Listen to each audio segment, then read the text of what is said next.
about. If you can't tell, I'm a massive B8.5 S4 enthusiast. And what do you know? My local Copart that is literally like 10 to 15 miles away from my house has one. This thing is very significantly beat up. As you can see, our front end is destroyed. Because of all this damage, the car is gonna go for cheap. Because this car was so close to my house, I did end up going to check it out instead of just buying it blind. And even before doing that, I reached out to the previous owner of this car because he had his Snapchat in the rear windshield, which was posted on Copart. So first thing I noticed when I was looking in the engine bay was this. This is not stock. So obviously this here is an intake, no big deal. A lot of people will look at this and will think, oh, okay, the car has a cold air intake. But no, this part right here, this silver one, the throttle body is not stock. I just know this because I'm very familiar with this engine, but this is an APR ultracharger. And that ultracharger is basically the most modifications you can do to the car for power without replacing the supercharger. On a stock supercharger, basically that throttle body is what's going to give you the highest amount of power. So there's stage 1, which is just a no hardware, just software tune. That'll give you 100 horses. Then there's stage 2, where you do some pulley upgrades to the supercharger or the crank. And then there's stage 2 plus, which is the dual pulleys with the ultracharger. And then there's stage 3, which actually replaces the supercharger with an aftermarket one. Long story short, this car pushes 500 horsepower.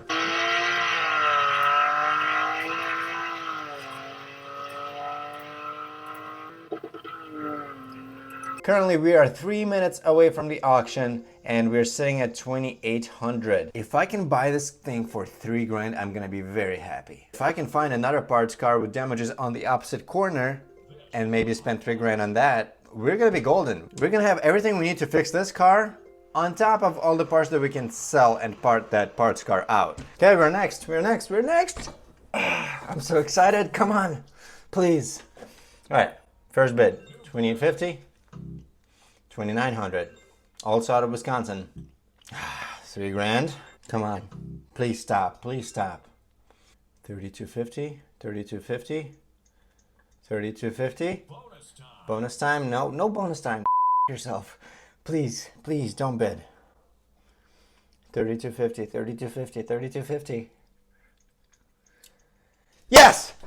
It was a pure sale, so we definitely won this thing. 3,250. For a stage 2 plus B8.5 S4. And I forgot to mention, this thing is manual. Yes! I'm so excited.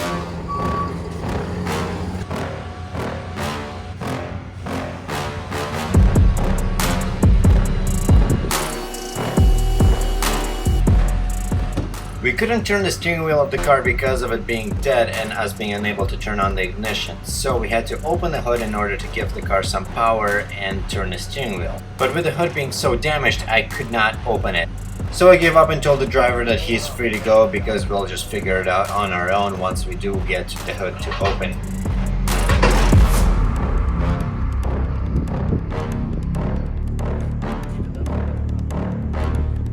But even with the jump starter connected, the car would get 0 power, not a single bulb would turn on.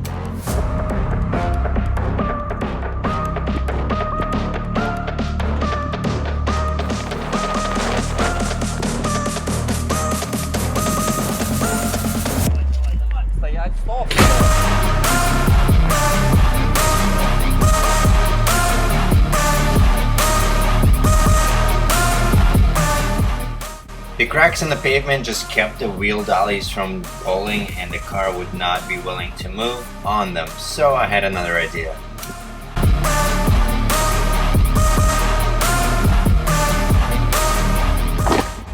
Climb into the back seat and pull the emergency trunk release.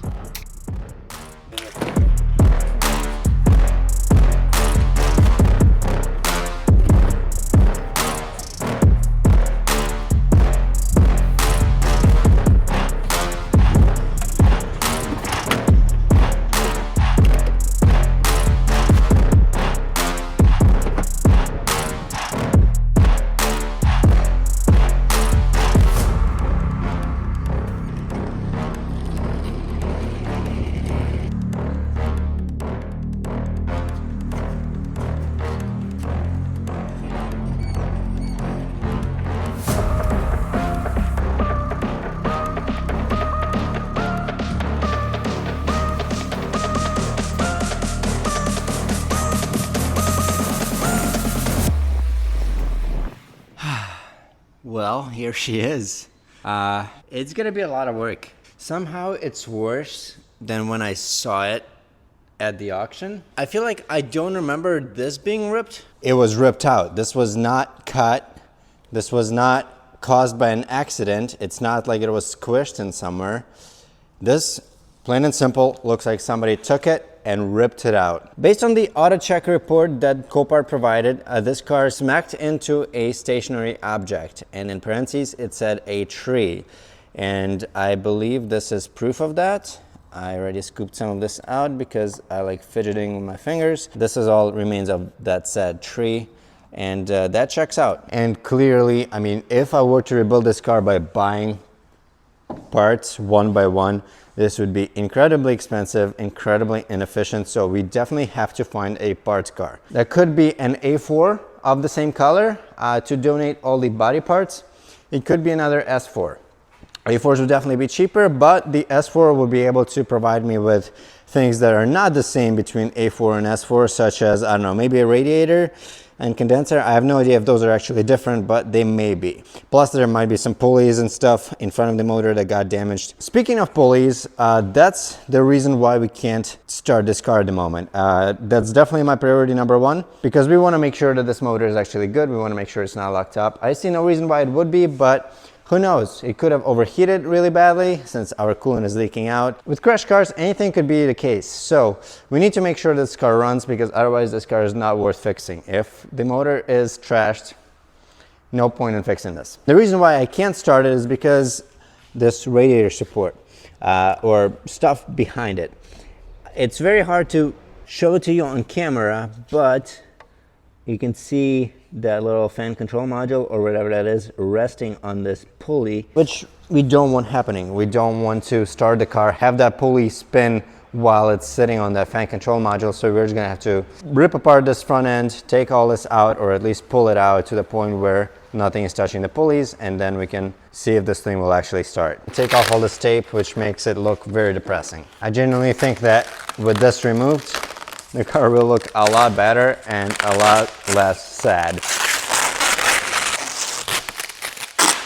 I do appreciate Copart putting this on though, because sometimes they don't. If you're new to the channel, I occasionally also rebuild motorcycles. And this one time I had a motorcycle that was missing a gas cap, like one of these things that was ripped out, and Copart didn't bother covering that. The bike just sat in the lot, in the rain, in whatever weather, with that uncovered for months before I bought it. So I ended up having to flush out the tank, and actually the fuel pump ended up not working at all, likely because of that. Subscribe. First, I just have to unbolt this crash bar.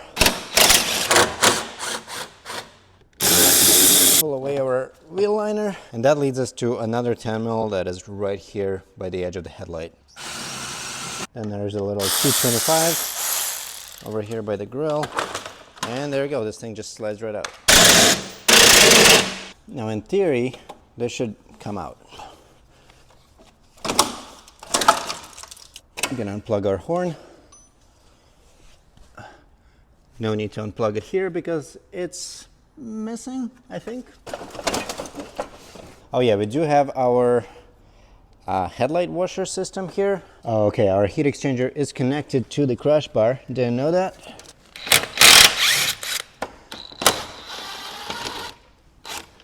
There's a little bracket here that holds our headlight to this crash bar. There we go. So this is supposed to look like that, and luckily this took up most of the damage and not that much of it got transferred to the actual car and the car's frame. Okay, so now the radiator support is clear from the pulleys, but as you can see, first of all, our belt here is loose, and that pulley in there is also loose. I do not know why, but I'm sure it's nothing good. Now, in theory, this belt only drives our supercharger, so we should be able to start the car without the supercharger. I don't know, I just guess I kind of don't like that because it's obviously not going to run right. I don't know, maybe at idle will be fine without any supercharger pulling in air. But yeah, looks like our tensioner here, or whatever that pulley is completely broken off. I guess we should remove our headlight.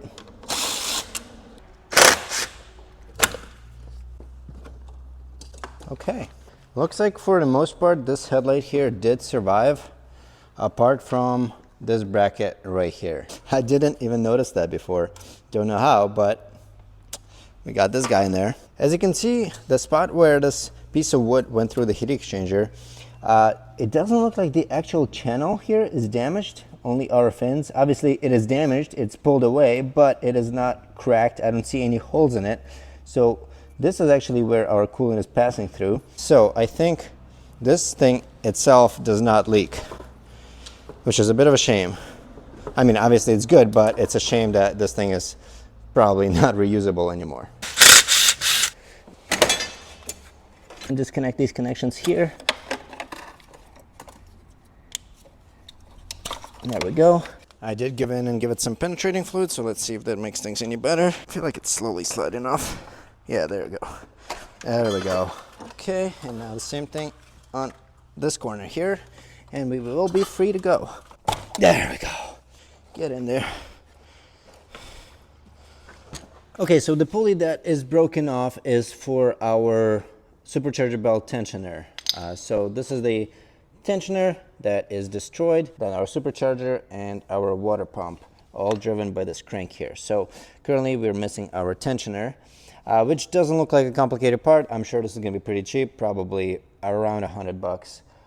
And with that, we can probably more or less run this car. Honestly, we can run this car without this belt whatsoever, I think, which is exactly what I'm gonna do now. And I promise, I am planning to clean up in here, but it just, every time I get a new car that needs a lot of work, I get too excited and I cannot wait to work on it. Oh, I'm so excited. Steering defective, that could be dead battery, no big deal. It said safe on this little screen. I don't know if you guys saw it, but that could have been just pyro-fuse. All right, so we have steering defective fault, we have a coolant fault, and so far that's it, but we also get a click.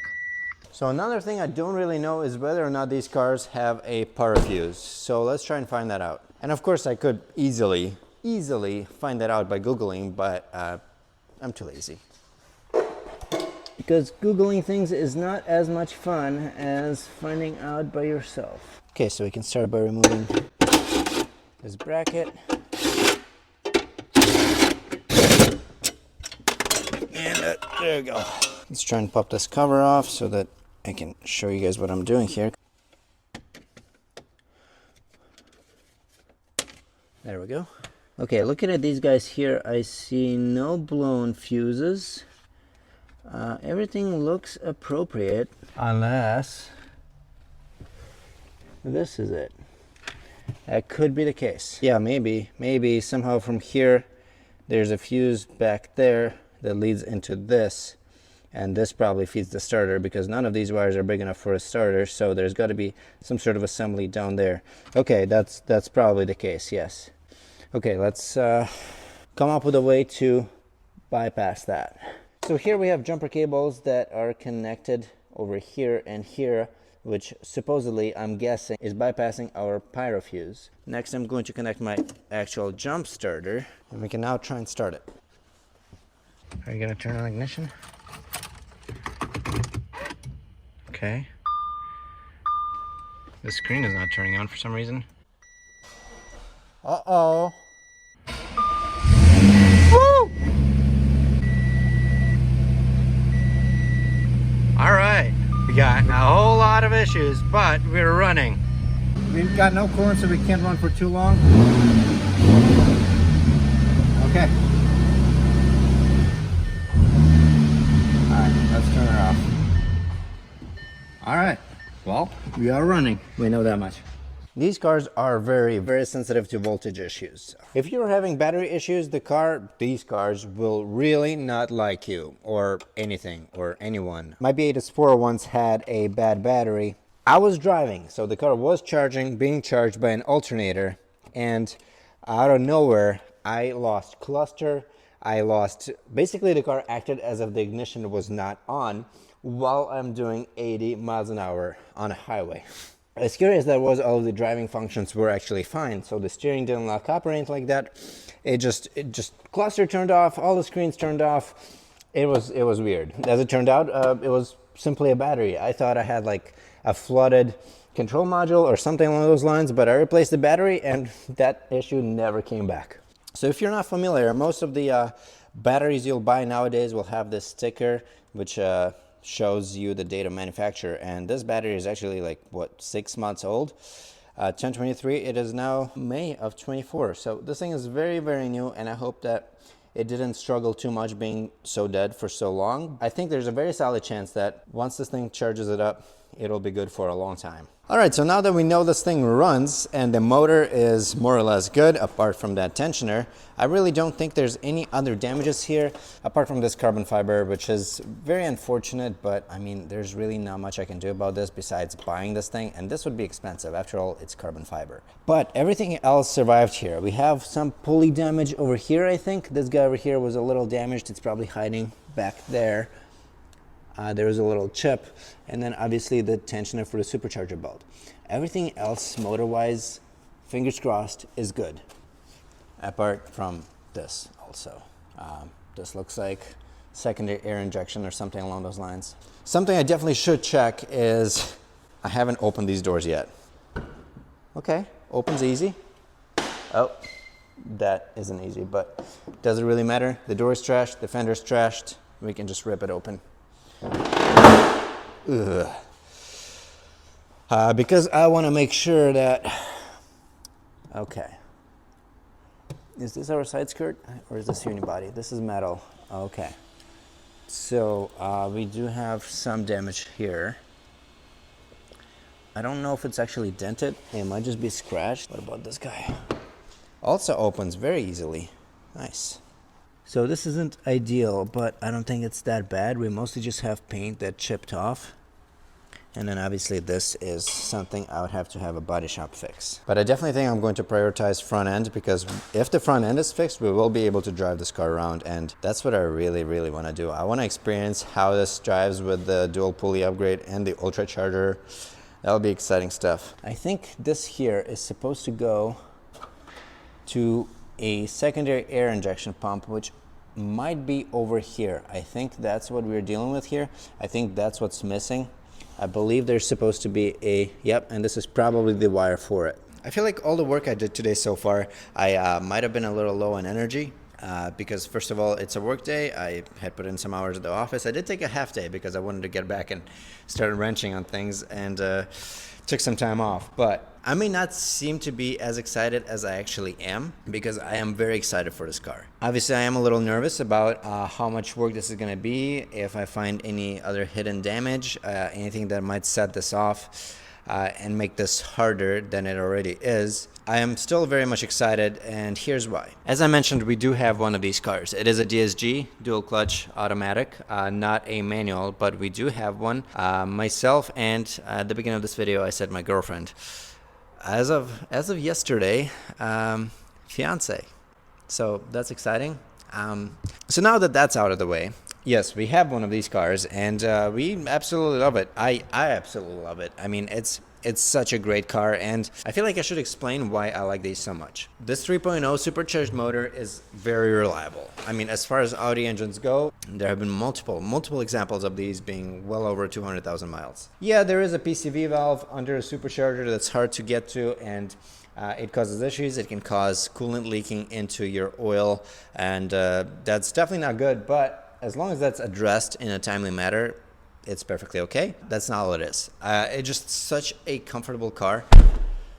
From the seating position to the design of the steering wheel, the flat bottom, I absolutely love it. I think it's so pretty in here. I swear to God, like this, I feel like everything is exactly where it needs to be. Yeah, I wish the screen was a little bigger, but after all, this model or this generation was initially designed in 2010, I think, or maybe 2009. But we have a carbon fiber interior trim, we have Alcantara seats, heated seats. I think there might have been some cooled seat options, but maybe that's in Europe. I have not come across those here. Please correct me if I'm wrong, but I don't think the next generation, the B9s, B9 S4s came with a manual. So this is the last generation S4 that came with a manual, to the best of my knowledge, which is exciting. As much as I like the DSG, I mean, having the manual option is always great, and we don't have that in the B9s. Actually, that S4 that we have at home, we have taken on a 7,000 or 8,000 mile road trip around the States. And I drove it from, back then we lived in the Chicago area. I drove it from Chicago area to Yellowstone National Park, which was, I believe, a 22-hour drive, and I did that in one sitting. And I think there's so very little cars that can make you feel comfortable enough to drive for that long. And this is also the latest generation for DSG cars, where they have the traditional gear knob that has the whole PRNDS thing where you just move it up and down instead of the stupid park button that they did on the newer model. It's exactly the way it needs to be. There's so very little things that I wish were designed differently in this car, and that is just so rare to come across. Anyway, I hope you guys enjoyed this video, and if you did, please like, please subscribe. It will help out my channel immensely, and I hope I'll see you next time. I feel like I'm losing my mind. Is everybody in the world blind? Please, Lord, give me a sign, a sign. I feel like I'm losing my mind. Is everybody in the world blind?